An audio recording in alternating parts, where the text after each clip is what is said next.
Hello and welcome everyone. This is Taco Movie Talks. It is October as we are recording, and that means horror movies for this whole month. And I'm brought to you here with a very special guest, and that is Matthew, aka War Champ. And he very much inspired this episode, and that is Carl Theodor Dreyer. Matthew, how are you? How are you doing? And I guess how did you discover Dreyer in cinema? So I'm doing pretty well, and I discovered him first when I was a few years ago when I started watching more like older movies and movies from different countries. I saw Gasper Noe's Criterion Closet video, and he picked a few movies, and one of them was directed by Carl Dreyer, and he said how much he loved him. So I just started looking at his movies, and then I watched them, and I was like, wow, these are like, to me, these are true like horror movies. They feel really like gothic and like very like cool, but they're pretty scary at like a deep kind of like spiritual level in a way. I couldn't have said it better myself. So my introduction to Dreyer was The Passion of Joan of Arc. And that movie you can tie relatively closely to A Day of Wrath, but Vampyr is very much its own thing. And these two movies that we watched, I think, perfectly exemplify the two descriptors that you used. And it is like very gothic and very religiously inspired. One thing I'm going to say, maybe controversial. I mean, I feel like Carl Theodor Dreyer has got to be on the Mount Rushmore of the OGs of the gothic kind of whole sphere. I think Edgar Allan Poe would be up there, but Dreyer really encapsulates that, and his style with the costumes and the look of it is just that gothic look isn't done much better than how Dreyer does it. Yeah, I agree. Whenever I think of like an Edgar Allan Poe book in a movie, it would be like his movies. Mm. Just like especially the like way it's all filmed, because it still looks older, but it has its own like it feels like it's has a filter on it, like of like some gothic, like moody, dreamy kind of lighting and atmosphere. It's kind of like it's all being lit with like flickering candles, kind of. It's really, I don't know how he did it, but it's very cool. Yeah. So one quick thing that I just want to say for anyone watching this on YouTube, if you prefer just an audio episode, there's going to be a link in the description if you want to listen to it on Spotify. But Matthew, kind of transitioning from that point, this was an episode that me and you did together, and it was one of our first episodes, and it kind of ties into what you just said. It does have a very naturalistic lighting kind of feel, and in that essence, it ties in a little bit to the Dogma 95 aesthetic and where they were trying to kind of get back to that. It adds a lot to that aura that you were kind of speaking to earlier, having natural lighting. Yeah, and it feels like to me it makes it feel more realistic as well, along with like the stories that he presents. But then he a lot of the times, like especially in Day of Wrath, he'll draw it back to being like some kind of myth, kind of like as if the myth or the religious saying is true. For example, if do you know what I'm talking, like I'm trying to get at? Yeah, well, that, not to get too ahead of myself, but that was what made that film so good to me. I absolutely loved The Day of Wrath because it kept you on the edge of your seat trying to decipher whether it was real or not real. And the lighting definitely played a huge factor into that. One little tidbit: I'm not tremendously familiar with the Universal monster films, but specifically, Dracula always kind of had this lighting thing that would illuminate his eyes and make him seem as though he was supernatural. And it seemed like Dreyer also did something like this with Anna in Day of Wrath. Is that what you're kind of alluding to? Yeah, yeah, and also, no, I've never seen the original Dracula, I don't think, but I have seen like that Nosferatu, or is that how you say it? It's the German movie. Are you familiar with that? Yeah, Nosferatu. I'm Yeah. actually going to watch that. I think probably later tonight. So I'm excited to watch that. But Yeah, so it's kind of like the that movie I think you watched recently, The Golem 2, where it has like people would call it German expressionism type of like lighting, where it's kind of like very gothic, is exactly how you were describing, where it's looks like natural lighting and it makes it feel like dreamy and kind of like you're actually there at night, like looking around, and that's kind of how it would look like if it were lit up there, and it's not it I don't know, and I also another one of my thoughts was how I think the black and white complements it, and how if it were in color, that would actually have made the feeling not work at all. In this case, this is some his movies I think have to be in black and white, I, basically. I completely agree with you. The black and white aesthetic, it adds to the bleakness, the horror ish elements, and I think we're seeing that. Especially how familiar are you with like Robert Egger? Because I feel like he is one of the spiritual successors in modern cinema to a Dreyer in the building blocks of cinema. Do you see that at all, or are you familiar with Egger's work at all? I am, and I 100% agree. And I would say he is the most, at least like modern times, like maybe the last, 20 years, like the most uh, similar to Dreyer, like in the way his like The Lighthouse is probably my favorite from him. And Yeah, that I love the way that movie's filmed, and it's very similar to Dreyer. and for him, like I think he realized, and I have yet to see Lighthouse, but I do know it is in black and white. I think that is a huge inspiration from Dreyer's work, and then obviously, the Witch seems to be very much inspired by, I would think, A Day of Wrath. Not only on the subject matter, but in the way that the story is told and how it also kind of keeps you guessing throughout.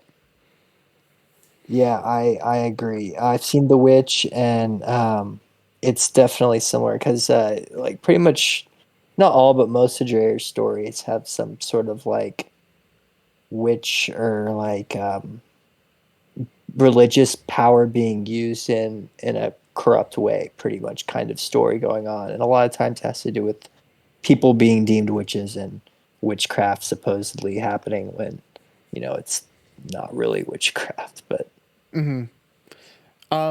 So, our last episode, we talked about Pier Paolo Pasolini, and I feel like those. There's probably some similarities in their upbringing, and I'm sure that they're very different people because Pasolini was very much a unique individual. But Dreyer seems to really inject a lot of religious themes and tones into his movie, and I think more or less in a critical manner the same as Pasolini. And do you think, I mean, it was just that's how his family was, or kind of what the landscape of the place that he grew up was like? Because Dreyer is German, if I'm correct, right? I know. I think the Vampyr was in German, the one I watched, but or it Mhm. sounded German. But he's Danish Oh, from okay. my yeah. So I think if I remember right, I think Bergman's Danish and not Swedish. Is that right, or is he Swedish? I think Bergman is Swedish, if I am correct on that. Okay, but they were probably making movies around the same time. But I don't know if they knew each other. But I did read that Dreyer went to France at some point to make movies over there as well. But he is originally Danish, and I think, um, yeah, yeah. I'm sorry. What were you saying before? Do you think, because that actually does reframe the question, because I don't even know how religious those Scandinavian countries are, but I mean, how do you think he became inspired to make such religiously themed cinematic films? Yeah, so he was adopted by some people in Denmark, and he like grew up, and I don't think he really liked his parents that much, just from like the research I did on him. And he basically like left, like he was very smart. He like graduated his like high school or whatever, however they do education over there at like 16 years old. And then he kind of moved away, and then I think his movies were inspired a lot from his parents' way of living. Wow. So I I would imagine that they might have been a religious household, and that kind of is where he derived it from. So, and I mean, this is all speculation, obviously, but I think, as you were stating, that is very much what inspired Pasolini as well. That his father was a preacher. Am I correct? Oh, I can't remember. I'm almost sure Bergman's was, but I don't remember about Pasolini's parents. Nonetheless, I mean, it does seem to be.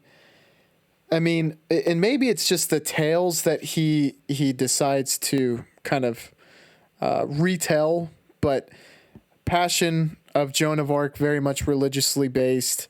Even Vampyr, I think anything that's very much life and death based, and that obviously has a religious connotation because of the afterlife, and the witch hunts. Altogether, man, anything that has someone being burned at the stake, I mean, that is Dreyer is able to really portray that in the most realistic and most terrifying way possible. Would you agree? Yeah, that movie scares me. Like more than his other ones. And what I was gonna say, one more thing about like those filmmakers is I think like in terms of religion, Bergman seems to be interested in like people's struggles with their faith, and Pasolini seems very interested in like the ritual of like Mm. the church proceedings, and then Dreyer is kind of like seems to talk a lot about the myth, like the mythical or the mythos of religion and the Mm. power of like the church and the corruption and what can happen after that. And Vampyr's kind of like in my eyes like kind of a stand out from his other movies in terms of its themes, but it's still definitely a Dreyer movie. That is definitely like a really good point that you brought up, because when you frame it like that, it's very easy to see that I think today we look at kind of keeping the power of the church in check, and that is because of these stories told of when there was kind of no cap on the power that the church had, and what they were able to get away with.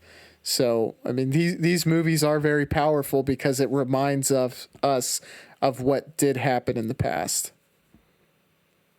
Yeah, it's it was eye-opening and scary because actually before I watched this movie, I never even thought about, well, I did a little bit, but not as deeply as I did after watching Day of Wrath, especially about how witches were just basically, people that had some kind of secret to making some sort of herbal medicine. And then they were just this or some kind of, totem cards or whatever or they did, and then they were just condemned for it and killed. And it's just pretty wild to think about that nowadays. Yeah, and I don't know what this really says about me, but there, for a while there, it was one of the pieces of history that I thought was like the most interesting. You know, like the Salem witch trials, the witch trials in England, and then I think Germany had their own witch trials, and just that whole the hysteria that consumed these communities. It's like a really interesting kind of psychological case study that we can look through in a historical lens and just kind of try to think what was going through their minds and how they were able to do like bring reality to the situation, show how bad these things were, and try to put ourselves in their shoes. Like, how did they commit such terrible acts in the name of God? Yeah, to me, I think of it like how people group up and hound people on social media and stuff, especially celebrities. And then I think of it, they just took it to another level back then. I guess, murdering or executing people was just maybe more common. We just don't really see that as, I mean, they still execute people in the US, but it's different. Yeah, I mean it's you. It could be argued as justice now, and I guess then they saw it the same way, but it was more of a spectacle too. And when we get to kind of that scene, we can paint the picture of how like children were involved, and it was almost like I guess they made a show out of these executions, and it was very eerie that they did that and how it was showed too. Yeah, that stuff's always like just disturbed me. Like it's like not very many like everyone has their like things that personally disturb them, and like public executions like that has always been something that disturbed me. And every time I see it, I'm like, how did people enjoy this ever, or like why? And then I'm just like maybe it's just a different time and culture, or I don't know, but I just can't I can't ever get with why it would be entertainment to watch people get killed. But who knows? People they like that, so. Yeah, and that dates all the way back to probably even prior to the Colosseum, but it seems like there is a sick fascination with there being justified violence. Do you know what I'm saying, Matt? Yeah, yeah, definitely. Yes, and when people can like get behind something like that, like they all, or I guess not tricked isn't the best word, but they all come to believe that this person is like evil, and then they all just like really want to see them die, and then when they do, it's like a celebration. And even when it's like terrible people killed, like when Osama bin Laden was killed when I was like a kid still, or like younger. I was like, of course, I was just like kind of confused why everyone was celebrating, even though he was a terrible person. I was like, well, someone still died, so it's still kind of weird. But at the same time, it's good that all his whatever he was doing isn't happening anymore. Because I mean, I don't know the full story, but do you get what I'm saying? Anyone getting killed is kind of just Yeah, weird. that there is like a mental switch that can happen to where what we always associate as a very bad thing, something we should mourn, can be celebrated in certain circumstances, and how easily we can make that switch.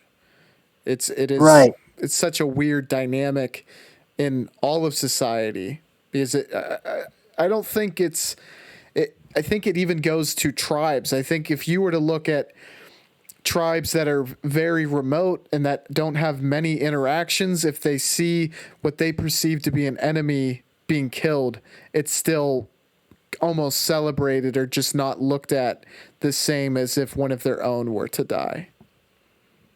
Yeah, it's interesting because when I think, and I often movies make me think about this stuff, movies like these kinds of movies like Day of Wrath, about how there's so many tribalistic aspects just to humanity in general, and movies like this tend to show that. Just like even fighting for the United States, like of course it's a great cause.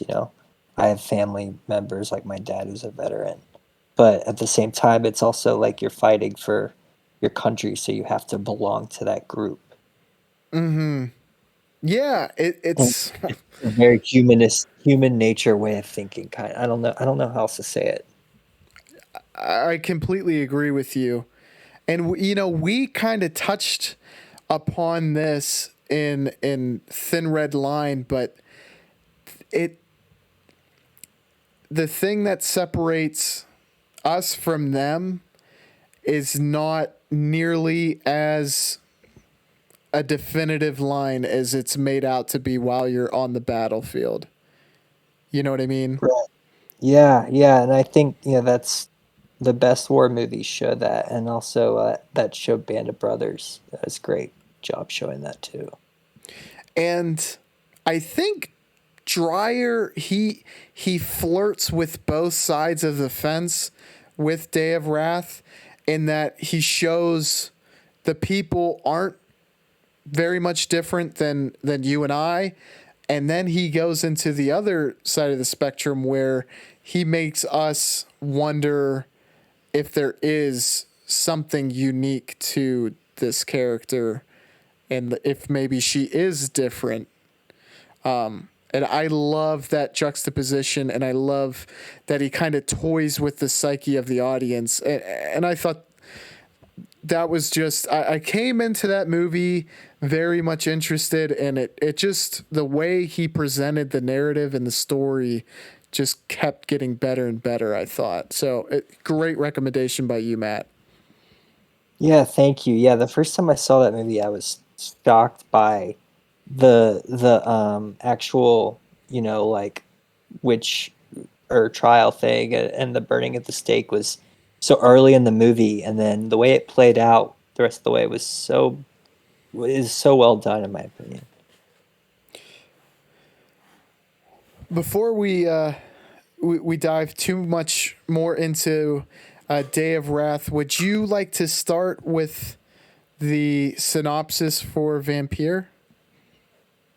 Yeah, so it's kind of hard to explain the plot in this one. I think of it as I was telling you, like kind of more as just like a visual kind of story because there's not a lot of there's some title cards and there's really not a lot of dialogue or like sound at all. Mm-hmm. But in terms of the plot, like it's just basically kind of about this guy who goes to a hotel, and it's basically like there's all these kind of haunted weird things going around, and then he goes and he sees like some lady that ends up or someone ends up being a vampire biting a girl that I believe works at a house he went to. It's hard to kind of, in my mind, it's kind of hard to keep track. But in the end, basically, they end up killing the vampire and saving that the girl that got bit. And he kind of just walks in. It's like happily ever after.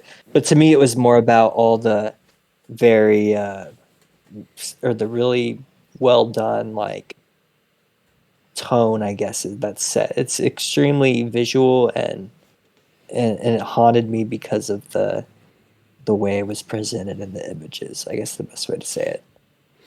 Yeah, this was the movie that I think I rated most critically, but reviewed pretty glowingly, and that is because directorially, what he did with shadows and even some effects and editing, it was very interesting. And I'm not the most well versed in 30s cinema, but I feel like it had to have been cutting edge because it was very interesting and very unique, and it gave this movie a personality all its own. I think. Did you like that as well, Matt? Yeah, I've seen more movies from the 1930s, and they are definitely way harder to watch, I'd say, than anything from the 40s and newer, just based on what I've seen. But I think this felt to me like a lot of the what people would call avant-garde or experimental movies that there Hmm. were a lot of in the 1930s, and I think this is probably the spookiest kind of one I've seen. Like when I think of a good like horror set design, especially, I think of this movie because I think to me at least, the coolest part was the way that he filmed all the different like locations that they were in, basically. Yeah, and he was able to kind of create really iconic imagery. Obviously, there's one from the poster where it almost looks like the sickle that, like, the Grim Reaper would use, and that's like immediately visually stunning to see something like that, and it sticks in your mind immediately, and you see a character have that early on, and it's a very foreboding image for sure, and kind of sets the theme that things are going to be dark and grim in this movie. Yeah, I completely agree. And something else that's, when I was watching this, I kept thinking, I've seen, not a ton, but quite a few movies from the 30s, and they all tend to look, old even in their Criterion Restoration, but they don't all look so like foggy and stuff like this one did. And that was what was like the coolest part to me. I was like, he's making it. It doesn't look grainy. It just looks like he like put down a fog machine and it's like blowing a little bit of fog all over the place, but I don't know what it is. I guess it's just the lighting, like you were talking about earlier.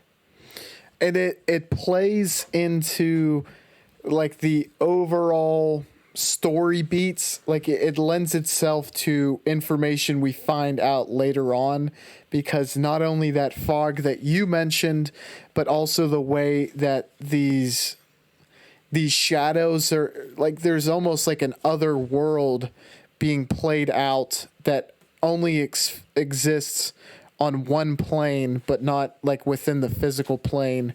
And immediately, as the viewer, you're trying to figure out like what is going on here. And altogether, like, that did add so much to the feel of this movie.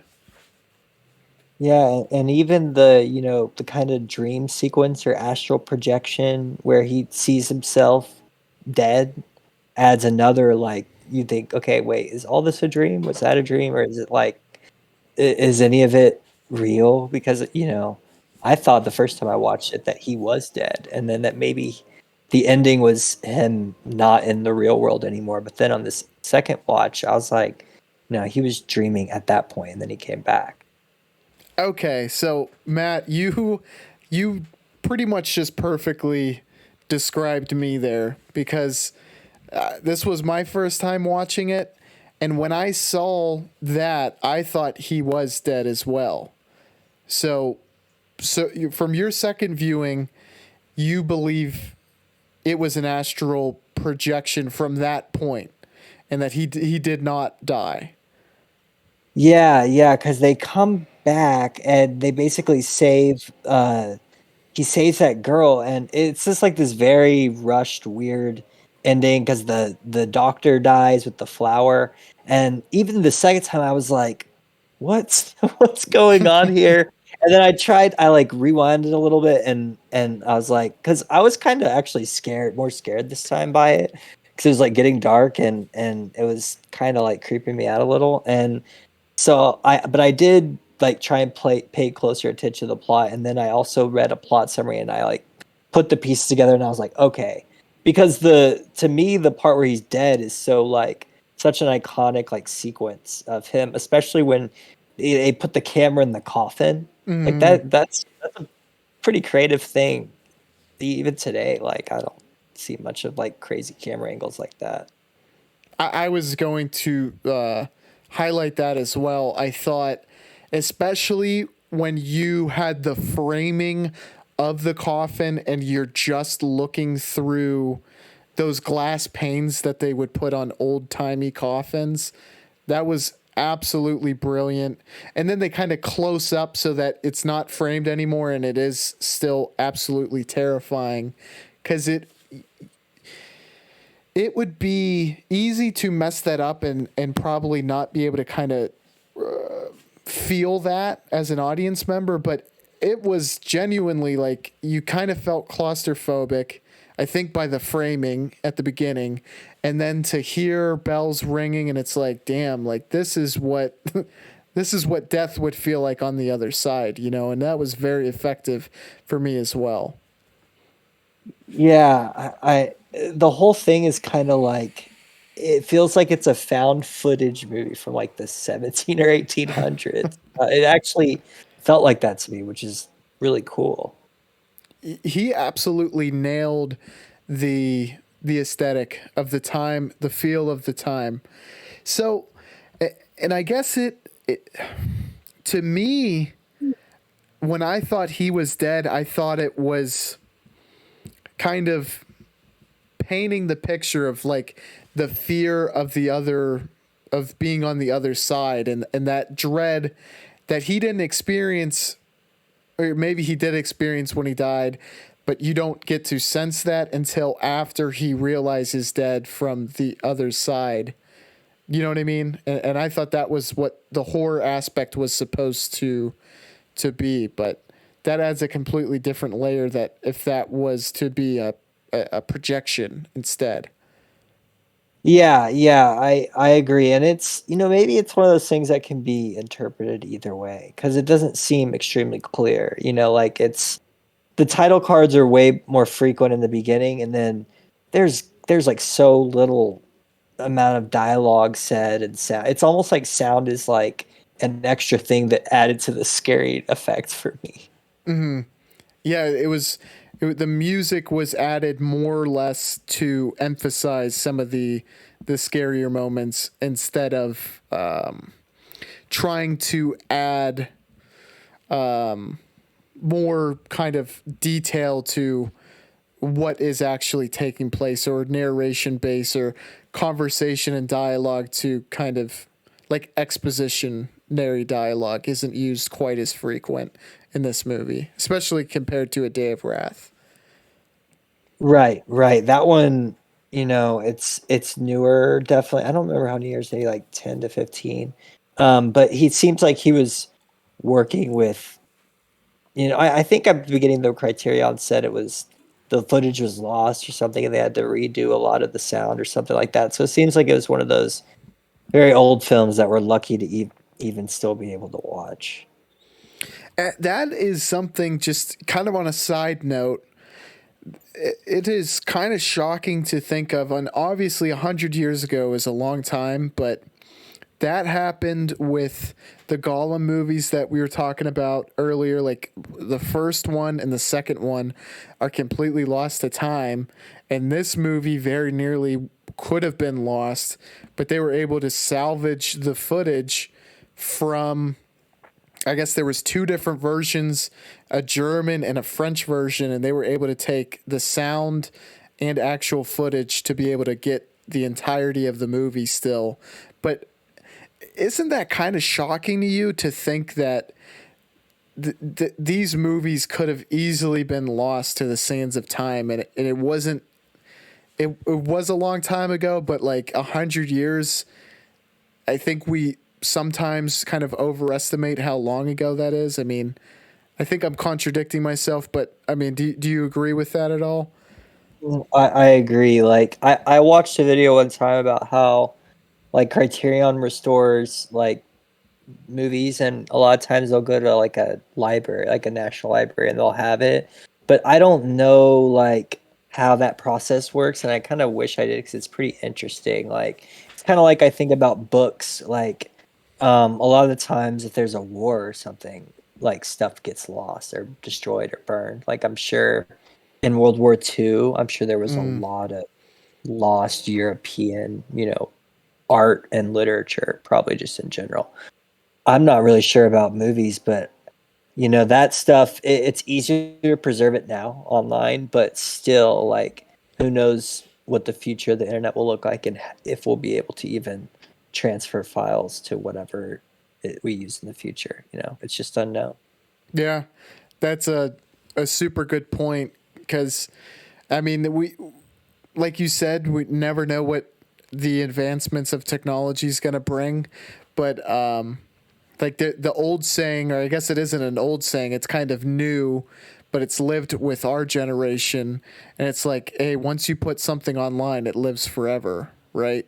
Because it could be on hundreds of thousands, if not millions, of computers and just live there until they decide to get rid of it. But like these movies that were widely distributed, that hundreds of thousands of people saw, just nearly are gone like that, and it absolutely blows my mind. So I don't know if it is necessarily a stretch to think that as time goes on and maybe we're 100 or 200 years in the future, it's like electronic files just go by the wayside the same way that maybe paper files are being lost now. Yeah, I mean, I don't know. I never like majored in a science or anything, but just knowing about like data in general and energy, like I think there's only so much that like that like terabytes or whatever like measurement amount you want to use of storage and physical data that we can keep until stuff just has to start getting thrown out. But I could be wrong. I'm not an expert in that stuff, but also people are going to say it's stable and then someone or somehow it's going to find a way to get ruined. That just always seems to be something that happens. So I want to ask you. I think the lead actor, if I am correct, because I was just perusing Letterbox, Nicholas de Gunsberg. So seeing him, I mean, he's a very striking image, and I thought that this was like a perpetual leading man, like someone who would be very prevalent throughout maybe or like late 20s, throughout the 30s. But I think this is the only movie that he is in, and to me, that is, I mean, it's not like his acting performance is bad by any means. It's just kind of shocking that this is the only movie that he's been in. I didn't know that. I just took it like, yeah, I just looked now. Yeah, I mean, he doesn't have to do like that much, but his reactions and the way he walks around is very like, it's very good for like a horror movie, in my opinion. I don't really know who he is. Maybe he just knew Dreyer. I don't know. Another thing that I will say is it kind of plays up the supernatural version through the editing, but there's not too much like creepy telltale signs that the villains are the villains. I think when the actual head vampire showed up, I had a feeling just because of the way he was dressed, but they don't play it up in the way that you kind of see in other movies where characters are very much, costumes are based to immediately give you that impression. Do you feel that at all either, or do you kind of have a differing opinion on that? I agree with that. To me, the characters in this feel like ghostly. Like I Mm. like because a couple of them appear at the beginning, like before he even leaves the hotel, and so like I was going even on the rewatch, I was like, wait, so are these like are these people real at the hotel or now? And also, I forgot like if this guy like what this guy's role was, and then I kind of figured out a little later. So to me, they just kind of feel very like exactly like you were describing, essentially like he's experiencing some kind of weird dream or like trip or something, and all these people are just like characters in it, kind of. Something that I kind of want to get your opinion on. Well, first of all, was I correct in hearing you did watch Nosferatu before? Yeah, it's been a while. I don't remember a lot about it, but I remember it had this same kind of gothic feeling as this movie. So I guess the question that I wanted to ask, because I do know Dracula, the novel was written, and obviously I think that set a lot of the groundwork for the mythology and how vampires as a monster is handled. But I think this movie goes a long way in kind of setting the bounds in the rule book for what vampires have kind of had to play by for almost 100 years now. And I wonder if Nosferatu was maybe they the predecessor in setting those bounds, or if it was just kind of an illustration of what the monster looks like and acts like. But this goes into, I guess, how it can be defeated and how it affects people throughout the process of I guess, being infected, for lack of a better term. Yeah, this one I realized, especially when I rewatched it, that it really spells out like what a vampire is, like making you feel like, wow, it like I was saying, it was like a found footage. Be like, if you're watching this, like, okay, like, are vampires a real thing? Because it really looks like they are from the way they're reading the book, like it's some kind of encyclopedia. And then Nosferatu, and my was more, I mean, it was 10 years before this, and it was more like a direct adaptation of that story you mentioned, the Dracula story. And that one to me was more, like you said, it's more about how the vampire, like kind of like the mythical vampire acts and looks and what he does. And that one's, I really love that movie too.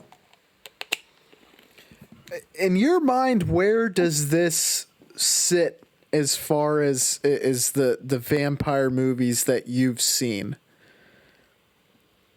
Ooh, this is definitely one of my favorites. This one, I don't know. What are some that you like?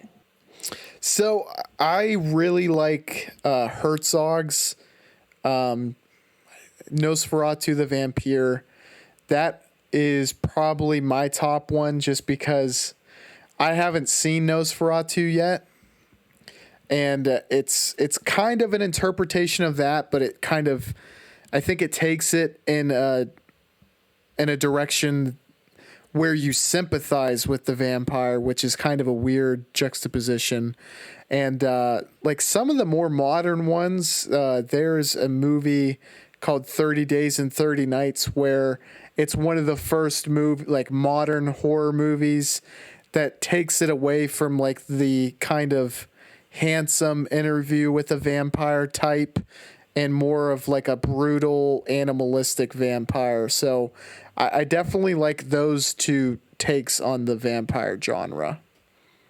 Yeah, I've always wanted to see Herzog's Nosferatu, but I keep that one and Fitzcarraldo. I keep like putting off or forgetting about. But I love Herzog, so that's one I mean to watch. But I guess my favorites would probably be this one, Nosferatu, and I mean, I liked Interview with the Vampire, but also like there's this movie, and it's not like a classic vampire movie at all, but it's called Trouble Every Day, and it's doesn't look like a vampire movie at all, and it's not really like any of the others, but in a way, it's a vamp. Actually, saying it's a vampire movie kind of spoils it a little, but it definitely is one. So first off, definitely like as far as Herzog movies go, if you like any of his filmography, I think you'll freaking love Fitzcarraldo. That's my favorite Herzog, and second favorite is Nosferatu the Vampire. So, highly recommend.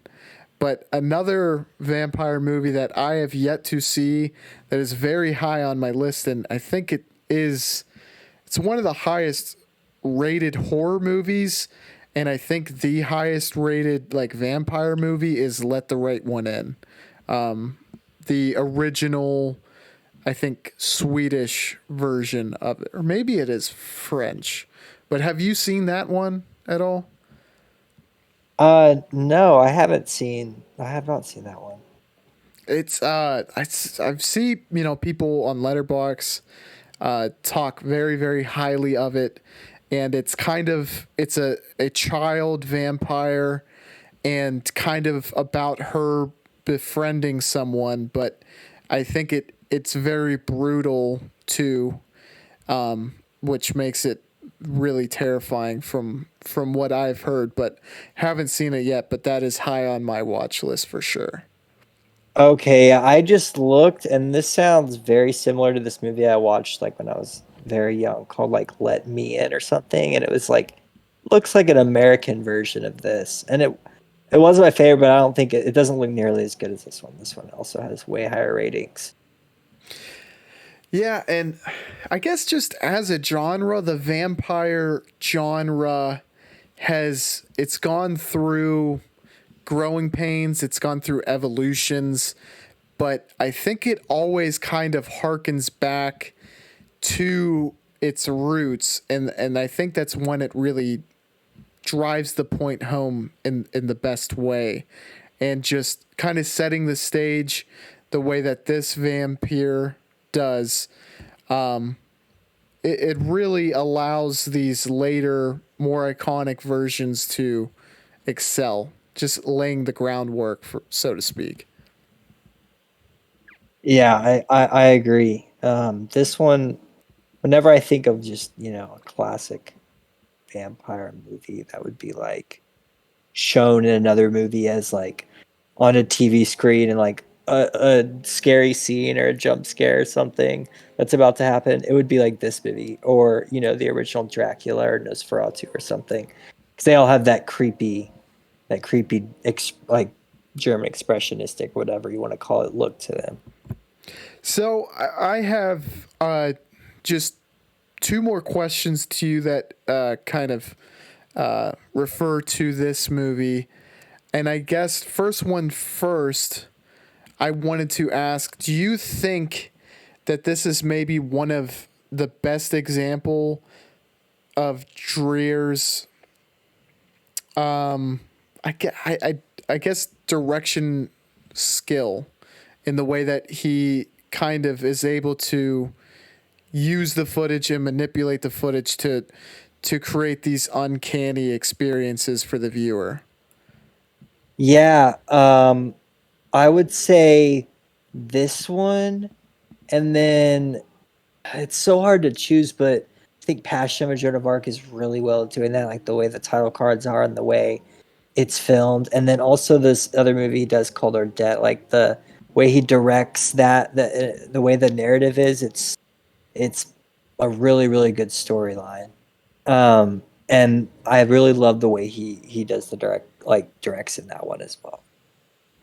And I think this is maybe the simplest one to answer, but I want to ask because I don't know for sure, but I would imagine Carl Theodor Dreyer is a part of the German expressionist, or I guess not, because he, like you said, is a Danish director. But do you think that his style kind of helped that movement evolve, or do you think it was the other direction in that he was inspired by it and then wanted to use aspects from that movement in his films? I think that he seems to be around the same time as other filmmakers in that, like F.W. Murnau and Fritz Lang, like they were all kind of 20s to 30s directors, and but it seems to me that they took inspiration from him, honestly. But he is not considered part of that movement or whatever because he is Danish, not German. But it's very much the same to me. Yeah, I kind of see that too, and I guess that's why, because I was trying to look into the movement, and that perfectly explains why Carl Theodor Dreyer's name didn't come up, but he seems like not only a perfect example, but he seems to have kind of, and you could, this is obviously very subjective, but he seems to have kind of perfected setting the mood with all the aspects that make that movement. Would you agree? Yeah, I agree, and I think his subject matters in all of his movies perfectly encapsulate the movement too.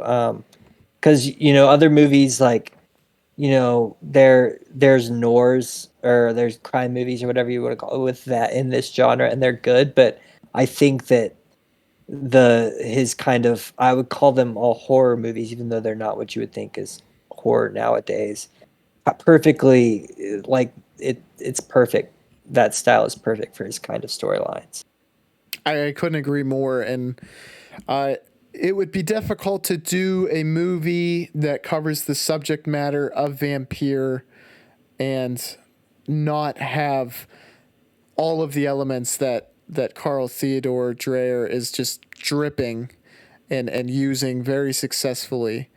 I kind of wanted to go first as far as rating just because I feel like I owe an explanation. Like I said, my rating was kind of, I think it was too critical and but I gave this one a 3 out of 5 just because my one criticism with this was the glacial pace of it. And I kind of want to get your take on that and whether you didn't see it like that at all and there were elements that kept you very much intrigued in some of the slower movements that I interpreted or if you felt that as well. No, and you never, like if you rate something low and we disagree, it's never an issue with me. But also, I do agree with what you're saying. Like when I was watching it again, I was like, if I wasn't watching this, like if I was just not in the mood or like just wanted to be entertained, like this is nothing that I would just be like having a lot of fun with. I more of like watch this in like a critical way.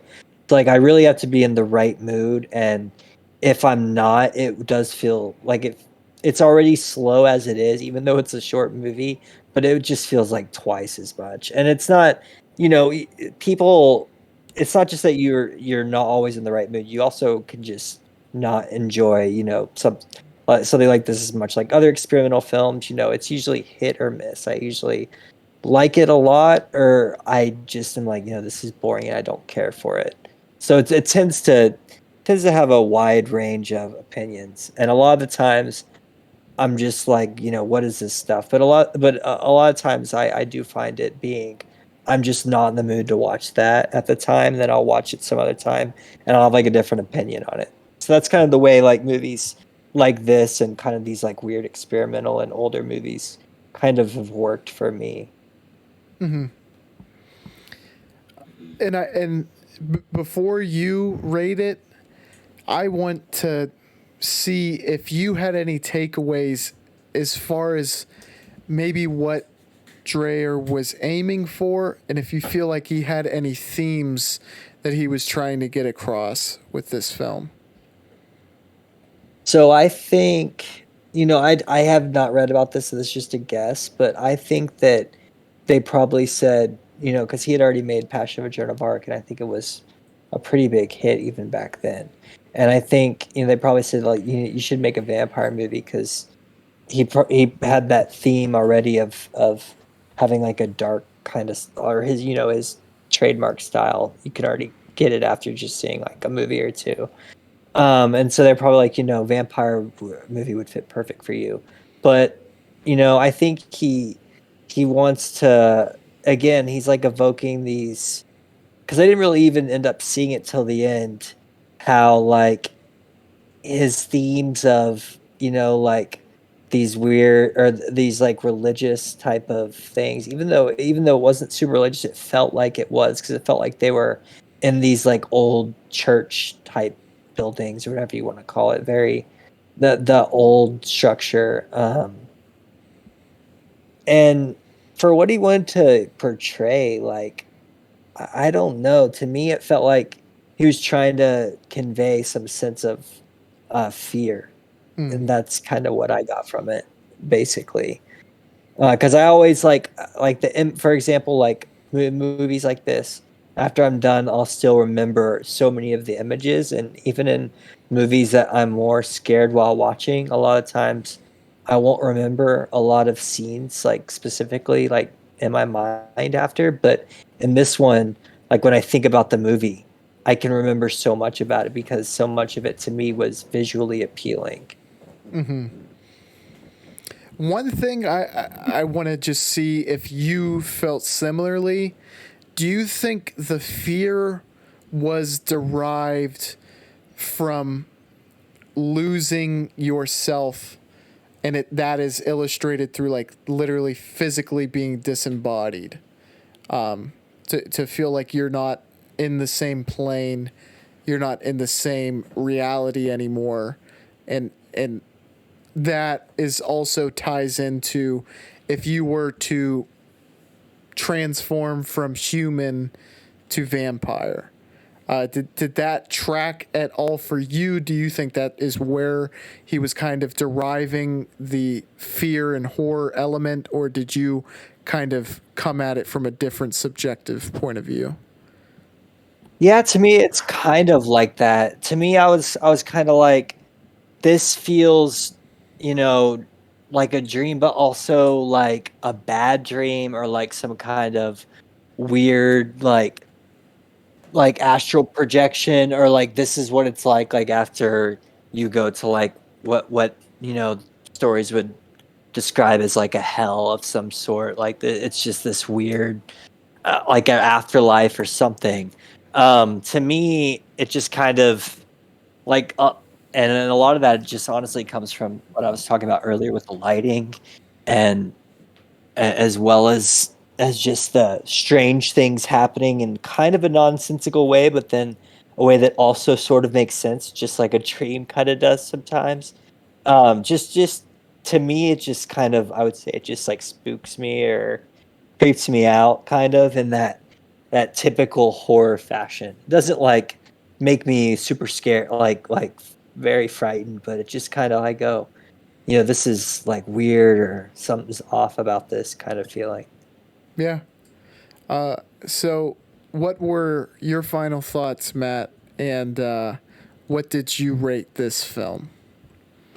So I gave this one a 9 out of 10 or a 4.5 out of 5, and that's mostly from this kind of just being, like I was saying, like my favorite one of those kind of expressionist gothic type movies. Not kind of like is specifically vampire of the time. I like it a little more than Nosferatu, but that's just kind of like just my own personal taste. But yeah, it was mostly for how my first experience watching it was very. That's when I first rated it a 9, and then when I was watching it the second time, I was like, "Why did I give this a score?" And then like by the second half, I realized why, because that's when a lot of the stuff I really enjoyed happened. Like the first part really set up um the spooky aspect. It kind of did the world building of the scary part, and the second half was really a payoff for me with a lot of I think a lot of interesting moments and kind of freaky moments happen. So that's my way of justifying my score. So, moving on to A Day of Wrath, Carl Theodor Dreyer, 1943. So, this was 11 years after the fact. This movie differs a lot from Vampyr, as we said, a lot more exposition done through dialogue, but the gist of this story is a woman is being condemned as a witch. She goes to hide in a household that is, there's a priest there who is married to a younger woman named Anna. And they find this woman. They burn her at the stake, despite her kind of begging to have her life spared. And there's some great kind of counterpoint there.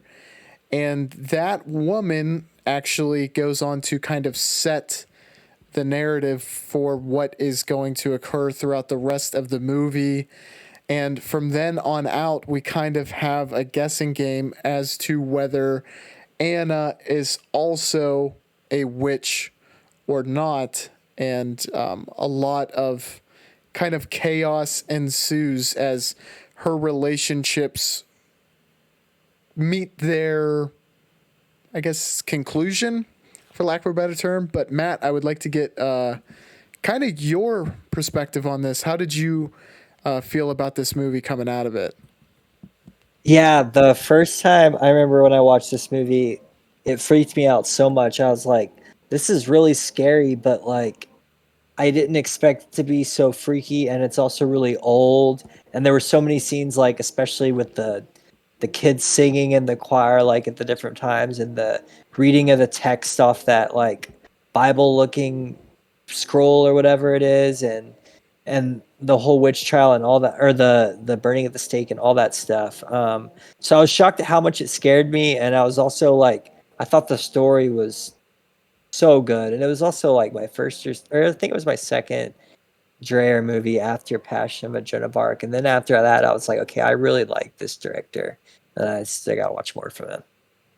Yeah, this was a film that it, it might beat out Passion of Joan of Arc for me. I like this so much. The whole story felt very compelling, and it was very interesting, and it kept me guessing throughout, which I know I've reiterated that time and time again, but it is amazing that the story beats from a movie that is this old was able to.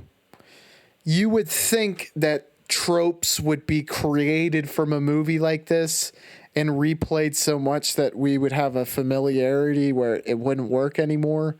But apparently that was not the case, because I found myself still trying to figure it out until like pretty much to the very, very end of this. Did you find that at all, or did you kind of have a sense of where this was going and was following it the whole way through? I didn't on the first time, like watching it the second time. I was thinking about that. I was like, because like I told you before, like I remembered the whole story in like the first 10 minutes. I was like, oh yeah, that's what happened, because I think it was because I remembered it so well the first time because I was so shocked, like you said, like at the end, like with the whole, well, basically like spoiler alert, how it ends with, um, the guy die, Abel, or what his name is, the husband or the father, whichever character you choose, him dying because of what he was told, and then that linking back to the basically that curse that was set on him by the old lady he got, who burned at the stake as a witch. So Mm. it's all very like it links back, and it all makes you question, what happens in her monologue. Like what made me enjoy it, or like probably the part I enjoyed the most about the second one, was I didn't remember how good her little monologue and the ending was, with the little scroll thing I was talking about earlier, like that ending with the choir singing and her like saying that to herself. I was like, dang, like I got like chills. I was like, that was really good. Mm-hmm. She, yeah, Anna played her character tremendously, and the character I think was able to be played so well because the motivations made so much sense, and how that tied into the story, and how that even tied into the title, was like the day of wrath, kind of the day of reckoning unfolded. It was just brilliant. I loved it. Yeah, yeah. The day of wrath was like, I love when movies do that, when like you think that's gonna be the climax of the film, and then that's just like the middle of it, and then Mm-hmm. what happens after, you like I have no idea, like what's gonna happen after, because I didn't like, my mind didn't predict that it would get that far, but then that ends up being even the more interesting aspect. Exactly. And I love the take where I think the point of the movie, or not the point, but a nice nuance to the movie, is that we have Anna completely convinced that she is a witch and has supernatural powers. And I think that is commentary of the time of how ratcheted up the hysteria was, to where people who were condemned actually started to believe the things that they were convicted of. Right, right. That's something I thought of too. I was thinking of the whole psychology behind this, like how do people come to really believe this stuff about others and themselves, especially like like the lady that was burned at the stake, she believed I think she wasn't obviously doing anything like evil and she didn't have, all those powers that they thought she did. But it seemed like with her curse, she thought that would really do something, and you could say it did in the film also. Yeah, that was perfectly explained because there is really no evidence. We're kind of dropped into the movie at the perfect time because coming into it, we come in with our modern perspectives that, okay, this is a falsely convicted woman who's going to be put to death. The way I saw it was that she was just kind of trying to bargain with them with whatever chips she had available and was kind of using their psychology against them where it's like, hey, well, you think I'm a witch, well, I'm going to put this curse on you to maybe be able to get out of this. And then, well, this person I'm going to say is a witch as well. And how it's almost like a self-fulfilling prophecy at that point that she sets these seeds in their mind, and it almost leads them to see them to fruition. Yeah, yeah, it's that because like as a viewer that really is what's going on in reality, but like in my like the reason this movie got like a perfect score for me and I consider like what I would consider movie like magic happening is him getting you to believe as a viewer that it could she could actually have that power, you know? Yeah, because at the end of the movie, I don't know how to feel, right?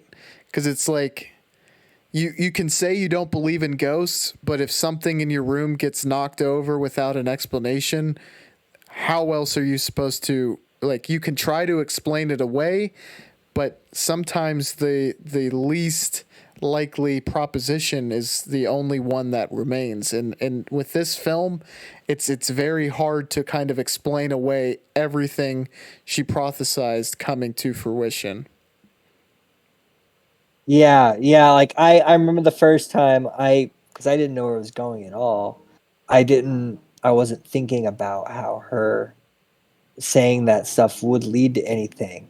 But then by the end of it, I was thinking the whole time, and then also something I wanted to bring up as I'm like going to bring this up, the relationship between the son and the wife is a super taboo topic. Even in modern day, I can't imagine how it was almost 100 years ago.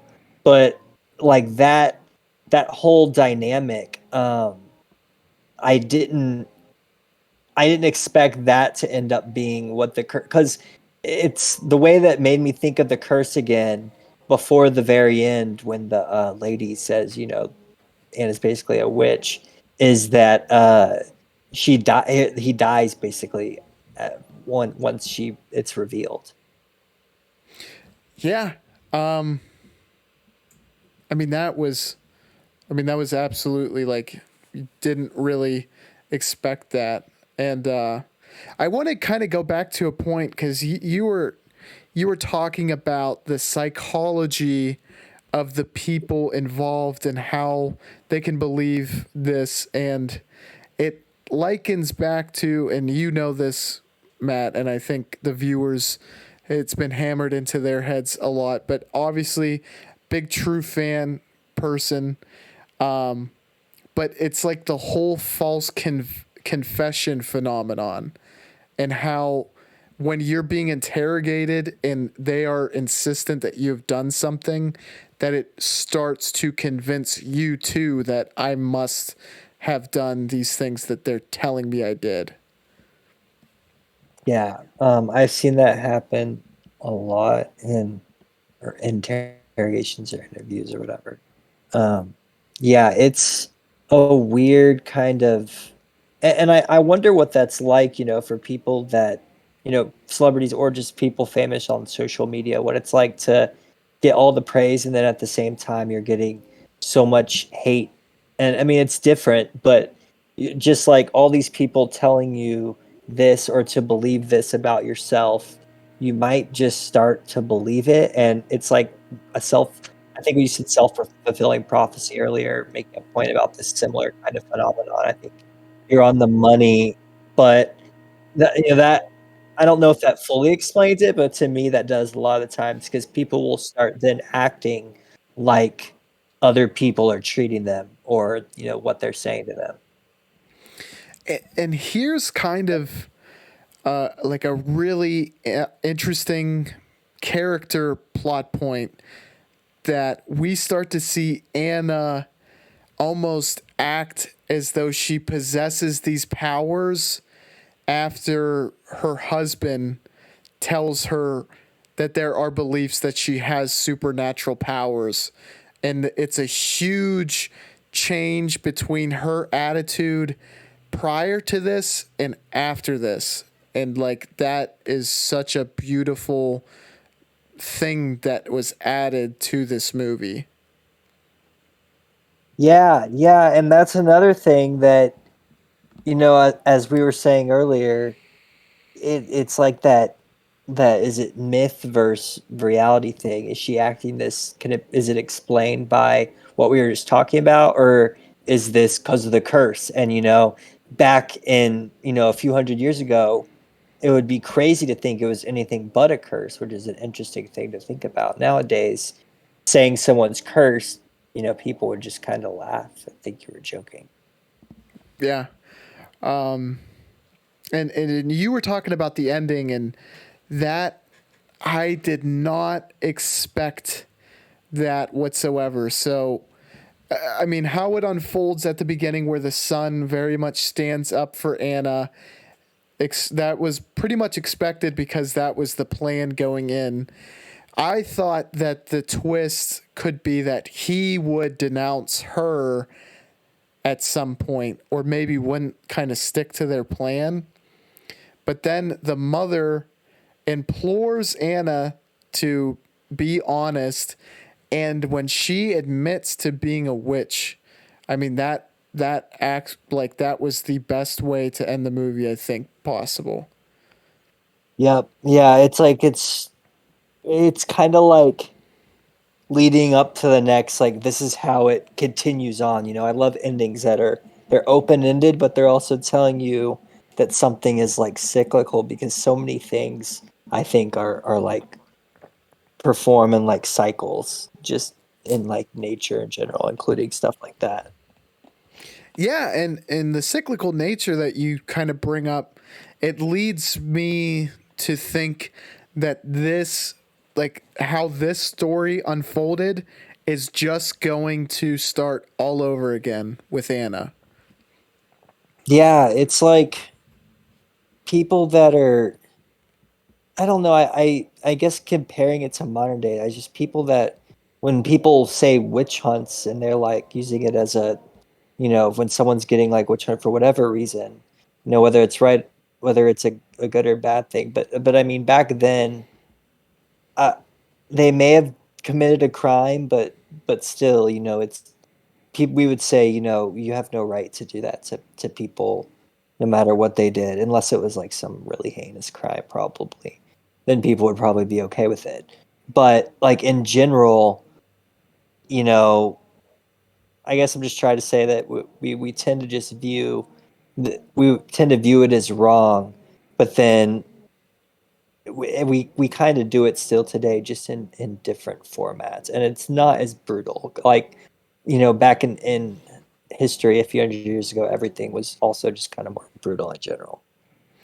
Yeah, and I might be taking this off into a tangent, but the like witch hunts that we see today are more so like a killing of our ego over our physical bodies. Whereas, like, back in the 1600s, it was very much, a physical killing of someone. And I don't know. I guess what I'm trying to say is like, uh, in modern day, our ego exists so much greater than it ever would in a time period like this, that it's maybe not as impactful, but very much impactful to kill the personal persona or the ego of someone, and that is what we go after nowadays. Yeah, I think you're completely right. The whole idea of, deplatforming someone from whatever it might be is to just get rid of their appearance and like, people will say you can make the argument that it is like the public square or whatever. It's because everyone's using the internet. But in my opinion, I love it, but I could still live without it. And I think that it is so like there's so much of a difference between that and just complete death. Hmm. But at the same time, like you were saying, it's basically the modern way of doing it. It's because so many people basically, and I mean myself included, live basically in the online world. So that if you're taken off of that, or you can't do what you were doing before that you were enjoying on that online world, you've felt like you've lost so much, especially growing up with the internet.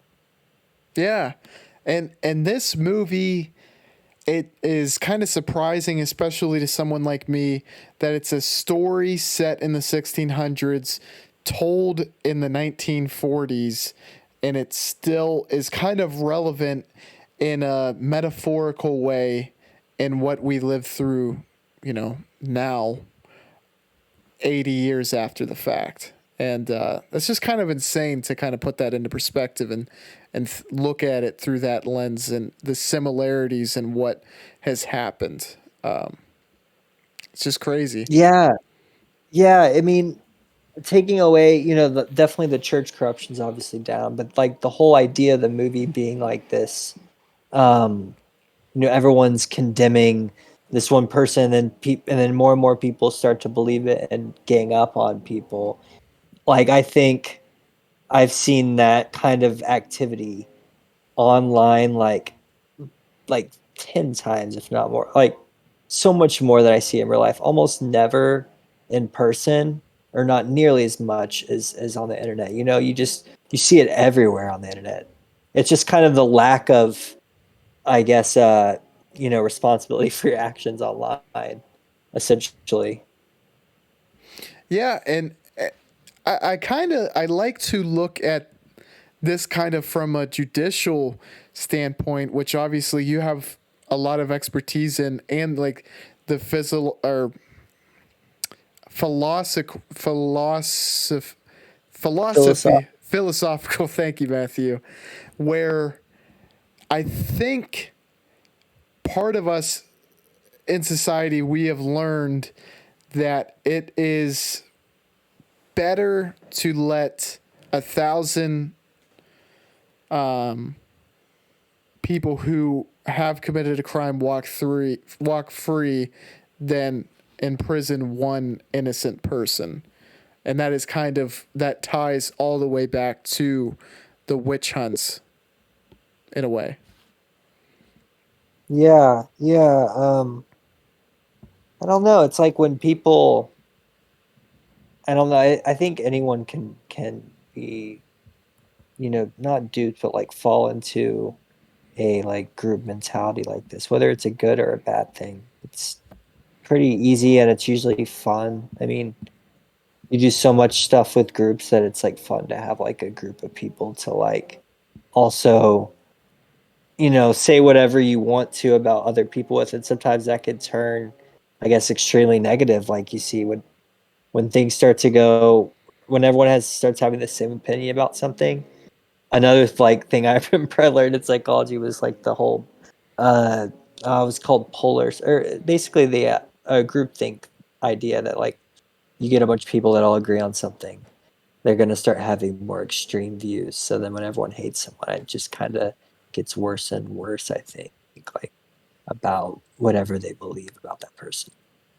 Yeah, well, it's like positive reinforcement. You have been rewarded for having a certain feeling, so you kind of try to push it further and further to maybe get more and more rewarded. I mean, is that kind of the essence of that philosophical standpoint? Yeah, I think I think the like example I remember learning is just like if you get a bunch of people with the exact same political beliefs to like come up with like a think like a something about politics or whatever, and they all agree, then their beliefs about that thing will get more and more extreme. So like if you put like a group of like people that are like right wing or left wing in a group, and like you have them come up with policies, I think over time, maybe there have been studies about this, I don't know, but I think over time, like they would start to come up with more extreme, more far left or far right beliefs just as a group. Yeah. And that pretty much perfectly illustrates how something like we see a witch hunt, which is considered very radical by today's standards, able to be pretty much the popular opinion and like unanimously, or not unanimously, but pretty damn close to unanimously upholded, and people to respect the church to just be able to go through with these burnings at the stake. That in a whole is what makes the premise so damn interesting, and then the way that he went with it, took an already interesting premise and just expanded upon it in a way that I wasn't expecting, and it gave me a new kind of outlook on it and a new perspective, and that is what I think can make cinema so great. Yeah, that's when it hits like every mark for me, it's so exciting. Like in the visual aspect, the the story aspect, and it just all comes together, and it really affects you like emotionally and intellectually. That's always like my favorite kind of movie. I guess just one other kind of highlight of this movie, and I think it could easily be overlooked because of how good it is like the costumes and the set design all fit in very well with the time period that they're trying to portray. Yeah, he does this in or debt too, or day, or however you say it. Because they both have a lot of those like old school kind of like very conservative like you would think of the pilgrims would look like very conservative Mm. um church type of dress. Yeah, exactly. Like the father slash husband, his like that neck thing that he had on, like I don't know, for some reason every time he was on screen I was like, that's pretty cool. Like I like that they had that like pilgrim esque. Yeah, that's what made me think of the pilgrims, is the little neck thing, exactly what you're talking about. Yeah. Um, so you had said this is a perfect 10 out of 10 for you. Do you have any final thoughts on this movie? uh I mean, I would say if you are interested in this director, I would say this is a good first movie. That would be my other. But this is it's hard to choose a favorite from him, but this one or Passion of Joan of Arc is my favorite, and they kind of compete. Hmm. Yeah, similar enough story, or not story, but subject matter. And they take similar routes, but they're different enough. But they're both super well told. I gave this one a 4 out of 5, and I thought it was absolutely great.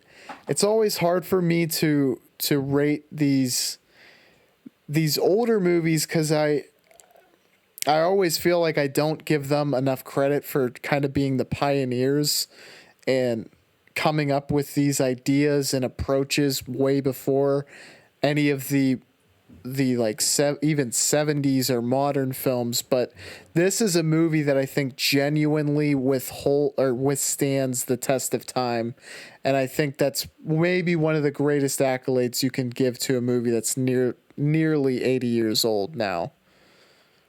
Yeah, yeah. I mean, I agree. Like for me, even still, like I've watched so many older, like even 30s or 20s or 40s movies, and it's always a little harder or less exciting, I guess you could say, than like even a 70s or a movie from this year or 2010s, because it's just so different, and it's also it's just how it's very, very different. But to me, like part of what I liked about it so much was when I started watching more was just how it was so different, and it was also extremely entertaining for me. And I think Dreyer more than anyone else, any other director I could think of, like from the 40s or before, benefits from having their movies be really old like this, and the use of shadows, black and white, and this dreamy, gothic, mystical, whatever you want to call it, mythical type feel to pretty much all his films is something that to me like that's what I always think of when I think of his movies. And that's I just like when directors have that kind of thing where you can just tell it's their movie. And and that combined with all of his great stories and way storytelling too, like the way he tells them, is he's definitely one of my favorite directors. So I think you said it perfectly. So like the use of color, it allows people to kind of stand out much more easily in a visual sense, right? So there's directors like Dario Argento who uses Technicolor in such a way that his films have that same feel where you can tell it's him through that sense of color. So completely wiping that off the board, existing in a black and white spectrum and still being able to stand out visually, I think is something that is much more difficult than we give credit for. And it is like much more creative genius than we can really fully recognize. So I think that is what makes Dreyer stand out, despite the fact that he is from a generation that generally does get forgotten. So that is yeah, my 2 cents. yeah, he's probably my favorite one from this kind of time period. I think his movies are just like, even if they were made today, like you were saying, he would stand out by having them in this black and white gothic kind of way. Like you said, Argent just stays out and having his the way he's Technicolor and stuff. It's like his thumbprint on the movie. So I guess before we completely wrap things up, I mean, what do you think is you have more exposure with these time periods? How do you think they helped in the evolution of horror? And I mean, how do you think Dreyer impacted cinema as a whole moving forward? To me, well, at least when you think of like the big like jumps in like movies, it's like, first it's GW Griffith who like put the storytelling aspect on the screen. Even though that movie's not, great and appealing today, The Birth of the Nation, it is like the first time like a narrative was on the screen like that in America, and or at least in filmmaking in general. So then that happened, and then another big one was Citizen Kane, Orson Welles, and that movie. When I watched that movie, I thought it looked personally so much like. I mean, and this may not be the case, but to me, it looked the way he did shadows and the angles reminded me a lot of Dreyer. And I know Orson Welles is a big fan of John Ford, and he said he was watching his movies when he made um, Citizen Kane, which I mean, I believe him, but I also think, at least to me, reminds me a lot of Dreyer movies. But also, the movement in general, the German expressionism and Dreyer's movies. I think of that as the foundation of like horror, kind of in the way that stuff like original German folk tales, like the ones that are, Mm, or fairy tales, the ones that have been adopted like by Disney to be like good stories, but how the original ones are like Rumpelstiltskin are actually pretty freaky. To me, I think of these movies as kind of like those original scary horror, like messed up fairy tales, and kind of everything else now kind of came from that. But I mean, you can't everything is directly inspired by it. But at the same time, I think a lot of it came from that, and the whole gothic thing, while already existing prior to the movies, obviously, I think they kind of really represented that whole thing extremely well. yeah, and you just touched upon a point that kind of gave me an epiphany, so to speak. But A Day of Wrath honestly really fits very nicely into what you described as those like original fairy tales where it has that, kind of doom and gloom ending where things do look up at a certain point, but the demise is just as bad as I guess, the peak. So I think you really hit on something pretty good there. Yeah, yeah. It's like because whenever I used to read because I took German and stuff, and we'd read those stories sometimes, and kind of how I pictured them in my head was kind of like how these movies are in a way, I guess. Yeah. Um, that's a great take, and I think it's like kind of reverting back to the way that the stories were originally told. There is something to it where it's almost in the zeitgeist, despite the fact that we were never fully exposed to those stories. So I don't know. For some reason, it feels relevant while also having the added aspect of it has that punchy ending that we don't expect, but in a way, it almost sits right. Does that make any sense? Yeah, yeah. I know what you mean. It's kind of like how Hollywood kind of always they would say like the Hollywood ending, like the fairy tale Disney ending type fairy tale. This is kind of like the not like a Greek tragedy, but like a kind of just like a dark story, I guess. Mm-hmm. I guess like a German, kind of like how the German, like you were saying, the German fairy tales go, or the classic fairy tales. Yeah. And I wonder if there is going to be a revert back to that.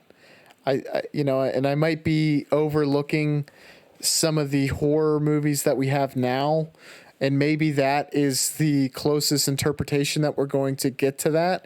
But this movie fits super well in that category, and I just kind of it makes you pontificate on what movies are going to be like down the line, because things tend to always revert back, much like fashion, you know?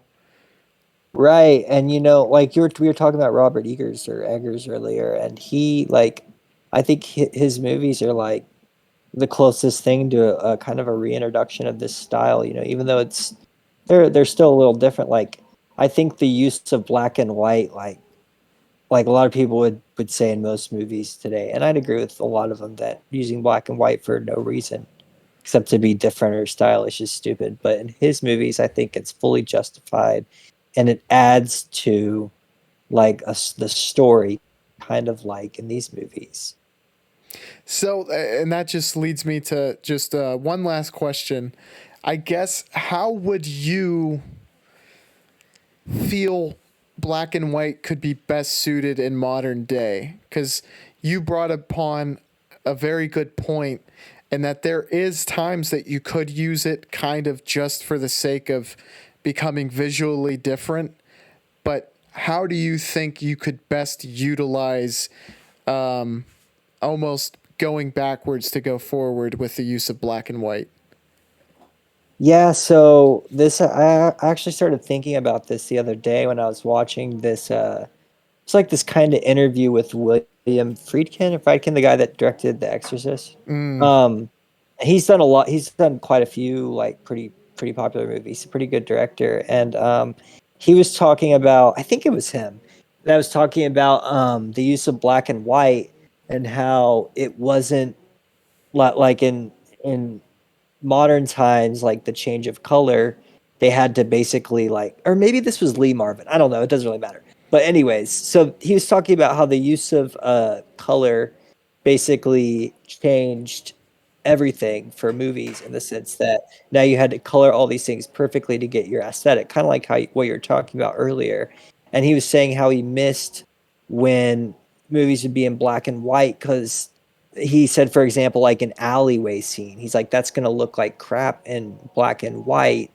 Um, or I'm sorry, in color, but in black and white with the shadows, you can make it look super creepy and scary. And I think, like in a movie like I think Robert Eggers does it really well. Like I said, The Lighthouse, and he I think it's done pretty well. Or sorry, I forget all the movies that exactly use black and white. But The Lighthouse is my go to one when I'm thinking about a good modern use of black and white. But just kind of in the way he does it, I think it adds to the story because it's supposed to have that creepy old light abandoned lighthouse, old timey gothic feel, kind of like all of Dreyer's films do. How they're kind of all in these old gothic church looking building, Victorian era or whatever you want to call it.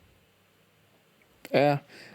Just and it really emphasizes the use of shadows, like you said, and it's such a basic thing, and it's you're able to by kind of taking more things off the board, you're able to utilize something that's so simple. Right. Like it takes a lot of the complication, like the complicated part out of coloring things. But then you gotta have a reason for doing it, and you gotta make it look good too. Yeah. Well, someone who certainly made it look great was Carl Theodor Dreyer. Great recommendation by you, Matt. Thank you for recommending him because both of these movies were super interesting, and A Day of Wrath has on first viewing just shot way up my rankings of horror movies, and I think it's one of the classics without a doubt. Yeah.